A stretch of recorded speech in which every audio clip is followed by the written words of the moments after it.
Greetings and welcome back to Room 303 and our chats with Emily, as we are calling our readings through the poetry of Emily Dickinson. We are using the Johnson edition. We turned out a poem 238, Kill Your Balm and Its Odors Bless You.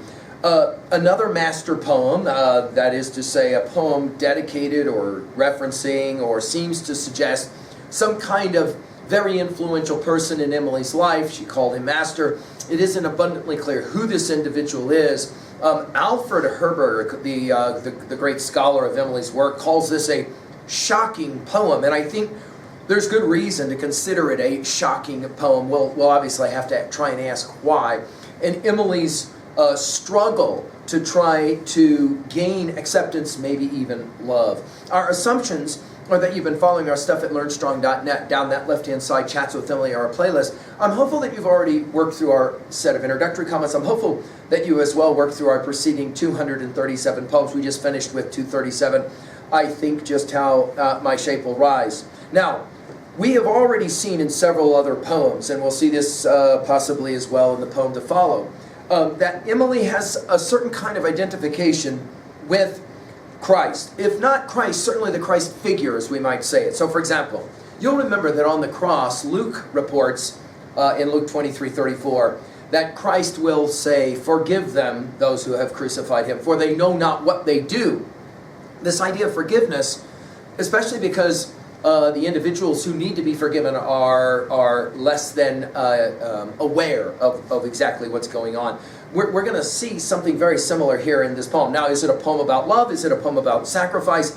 Is it a poem about reversals? Is it a poem about longings? You get to decide. Kill your balm, and its odors bless you. Bear your jasmine to the storm, and she will fling her maddest perfume haply your summer night to charm.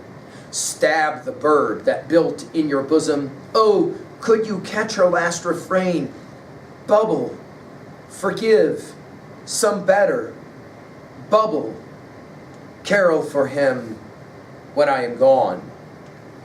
Now, the reason why scholars will call this a shocking poem is, wait a minute, stab the bird, and then there's this bubbling that's almost like a gurgling sound of the blood maybe exiting the mouth of the bird, and it's a pretty violent image, no doubt about it.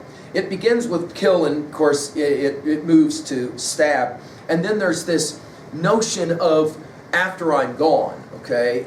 And to who is this poem written? That's again going to be a huge debate. Some see this possibly as a Sam Boyle's poem. Some see this as a please, would you just understand the poetry that I am trying to share with you.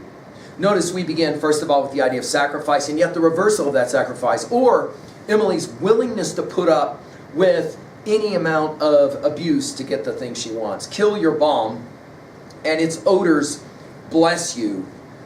Bear your jasmine to the storm, and she'll fling her maddest perfume happily your summer night to charm. Now, when we get to poem 1562, this is a tribute poem to the great George Eliot, and Emily had tremendous respect for George Eliot.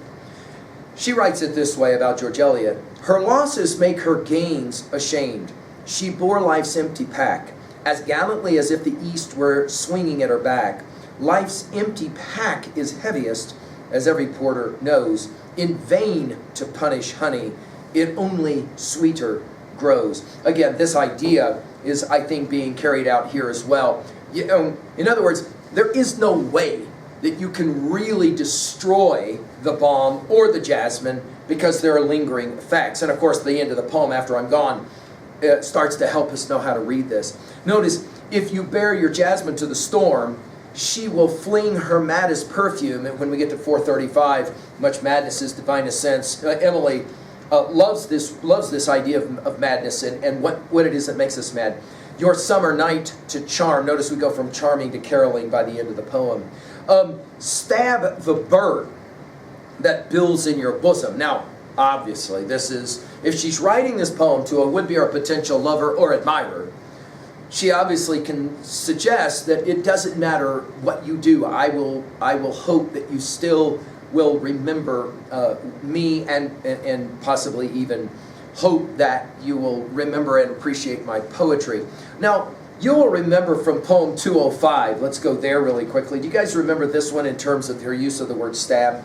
I should not dare to leave my friend because if he should die while I was gone and I too late should reach the heart that wanted me, if I should disappoint the eyes that hunted so to see and could not bear to shut until they noticed me. They noticed me. If I should stab the patient faith, so sure I'd come, so sure I'd come.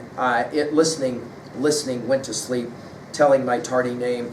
And then she finishes, my heart would wish it broke before, since breaking then were useless as next morning's sun, where midnight frosts had lain. Notice this use of her word, stab.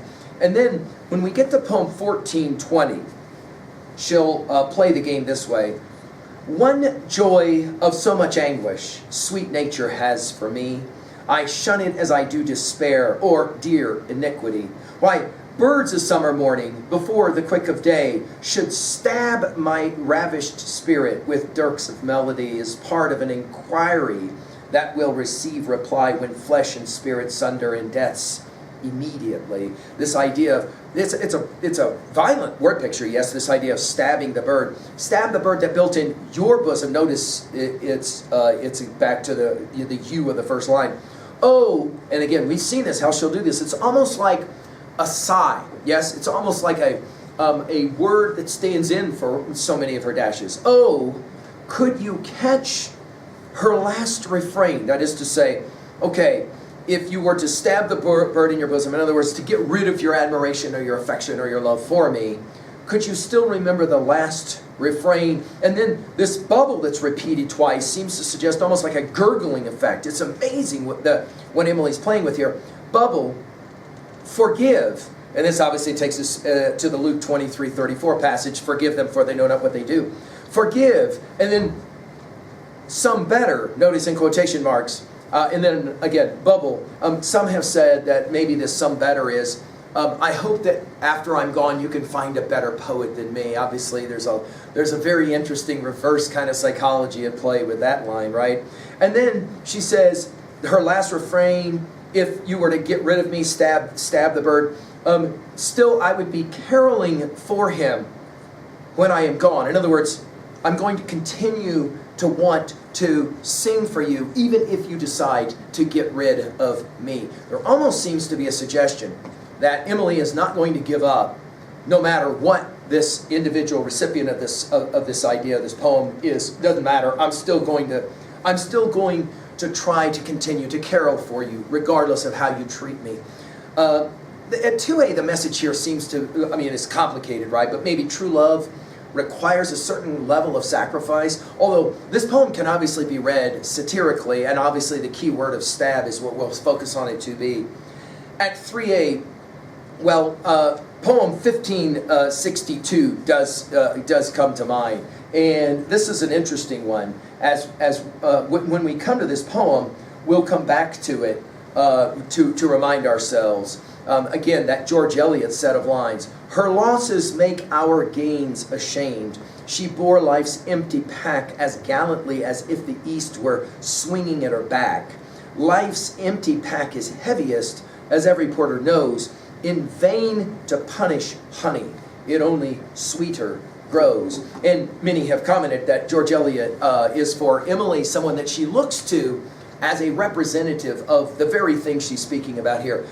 I want to be understood by you, and even if you refuse to accept me, that is to stab the bird. I don't care. I'm still going to want to carol for you. I can't help but think of this poem and think about Victor Hugo's Les Mis. You'll remember this line: "From whence shall come the shout of love, if not from the summit of sacrifice?" And finally, to own a poem like this at 3b, what was a time when you were willing to sacrifice for the thing you loved or the one you loved? And what if that was not appreciated? To what degree were you able to live through that? Emily maybe can help you with that. I hope. Thank you.